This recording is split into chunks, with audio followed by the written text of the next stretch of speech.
Welcome back, ladies and gentlemen, Force here. Today we will be taking a look at a Barbarian leveling build focused on self-heal and doing massive amounts of AoE damage.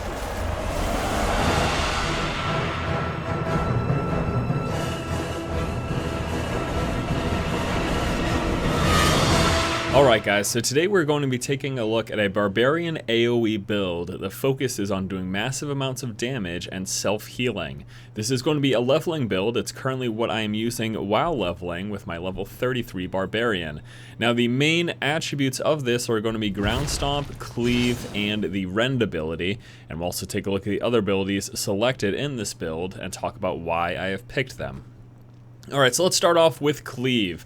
The general idea of this build is to do the following. It is to leap or just maneuver yourself into a large clump of enemies, use Ground Stomp to get the enemies towards you and stun them, and then also use Cleave and Rend to do massive amounts of AoE damage to everything around you.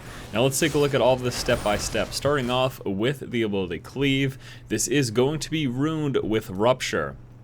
Reason we are picking Rupture is that the explosive aspect of this is pretty intense and it can chain off of itself, meaning that if you get one group to explode with Rupture, then that can trigger other groups to also explode. So this makes for some massive damage in your direct vicinity and is a really great finisher as well. Enemies slain by Cleave explode, causing 85% weapon damage to all their enemies within 8 yards.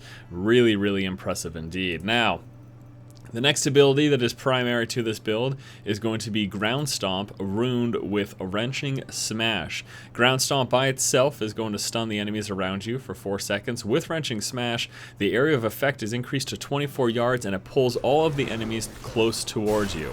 So you've got all of the enemies towards you and they are temporarily stunned, and then you throw down a Rend. Now what is going to happen with this is you're going to land the Rend, doing 210% weapon damage and causing them to bleed for 3 seconds, but I do have this runed with Ravage, increasing the range of that to 17 yards, giving you a better chance to hit multiple targets, and just in case you don't pull everything in close towards you with your Ground Stomp. The other supplemental abilities here is we do have Leap. The maneuverability is great to have. The additional armor is the rune that I have selected.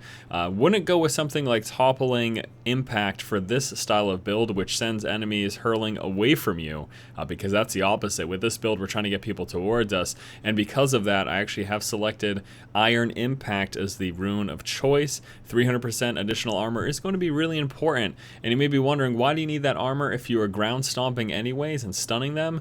Well, as you work your way up through the later difficulties, the stuns don't last as long. They're not nearly as effective. Also, you're still going to get hit, and armor is still important. Also, keep in mind, armor does reduce incoming magical damage as well. It is not only physical damage. So if you're getting hit at ranged while you're doing all of this to a group of enemies, having that extra armor after leaping is going to be very helpful as well. So the general idea is you leap into a group, you're going to Ground Stomp, pull them towards you and stun them, then you drop a Rend, causing bleed damage around you, and then you start cleaving as a finisher, causing people to explode, and it's sort of a chain reaction. The additional abilities that I've picked up are Revenge. Now, Revenge is really great because it does have that self-heal aspect, and I've also selected to go with the Vengeance is Mine, increasing the self-heal and also gaining some fury from it as well. Not really a big fan of this. Obviously, extra crit would be nice, but it doesn't fit the purpose of the build. Overall, though, I think once getting closer to level cap, going with something like the Provocation rune will be really good. As you can see, increases the chance Revenge will become active to 30% each time you get hit by an attack. So that's doubling the chance of Revenge becoming active. It has its self-heal innately, so getting that extra self-heal won't be as vital as having it proc more often. So that's just my idea on that anyways. And then lastly, I've picked up Seismic Slam. Now this build has been used primarily for me doing solo leveling. I think that with group leveling, Seismic Slam isn't as important. What Seismic Slam is giving me is a bit of control. It has that stun, but it also has a very, very large range, a 45-yard arc, with Seismic Slam. So what this allows me to do while playing solo is, if I'm controlling and working down a group and I see incoming enemies, I usually throw down Seismic Slam to halt their progression. It's going to knock them back, and it does do that stun with the stagger rune that is currently attached to it. Now, when playing in a group, I don't think this is going to be as effective, and it probably would be wise to go with something a little bit more group focused, taking a look possibly at like the War Cry skill. I mean, this is going to be something really great. Unleashes a rallying cry to increase armor for you and all your allies within 50 yards by 20% for 60 seconds. Maybe even go with something like Threatening Shout, although I think War Cry would be pretty good for that particular situation. Alright, so that is the primary skill selection that I've gone with for this build. We'll also take a quick look at the passive skills.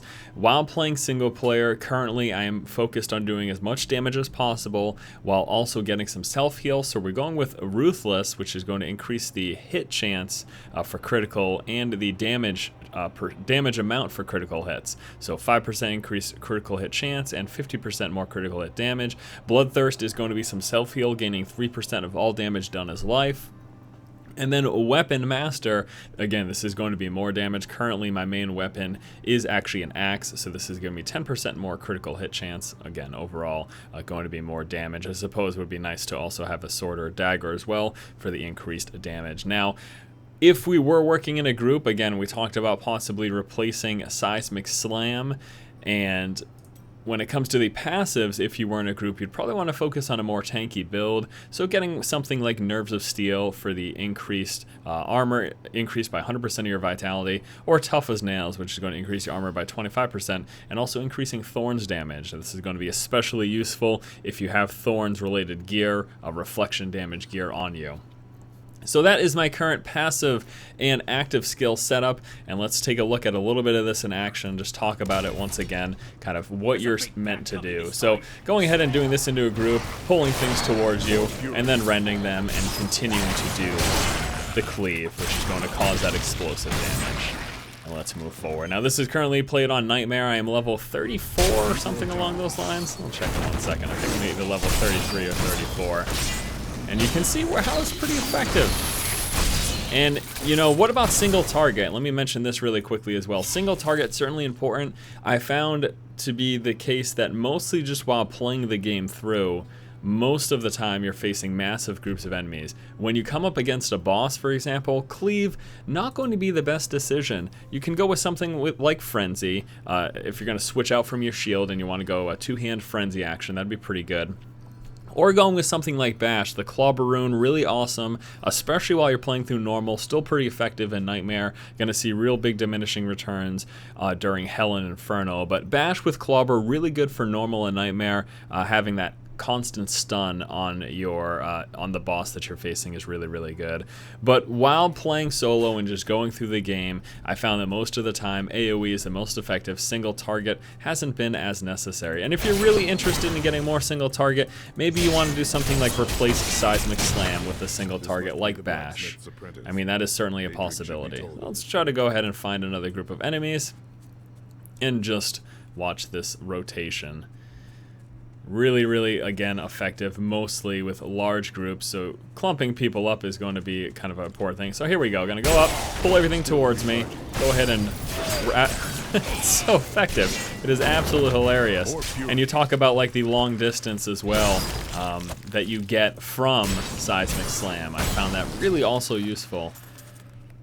Find something. There we go. Here we go. Ready?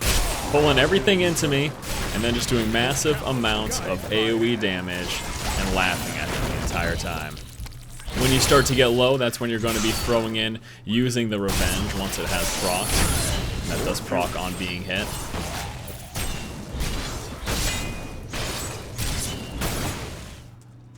And there you go, guys. So that is a quick look at the solo leveling build that I have been using for the Barbarian. We talked about adjustments that you might want to make for a group, such as being more focused on being tanky, maybe not so concerned about getting Seismic Slam, maybe focus on a group shout or buff.